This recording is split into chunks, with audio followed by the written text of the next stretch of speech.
प्रकार से बर्बाद करने की कोशिश कर रहे हैं। ये मोदी जी का कुर्सी बचाओ बजट है, सत्ता बचाओ बजट है, बदला लो बजट है। इस बजट से देश के 90% प्रांत और 90% से अधिक लोग अलग थलग कर दिए गए हैं।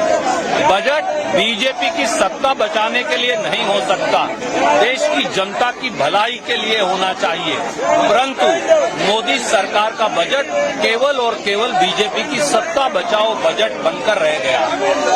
ये तो उनको पूछना पड़ेगा। हमने यहाँ इनवाइट किया था अपने ऑफिस में मिलने के लिए, तो यहाँ कहा गया है कि उनको अंदर नहीं आने देंगे, शायद क्योंकि वो किसान है इसलिए यहाँ अंदर अलाउ नहीं कर रहे हैं, तो बाहर मिल लेंगे।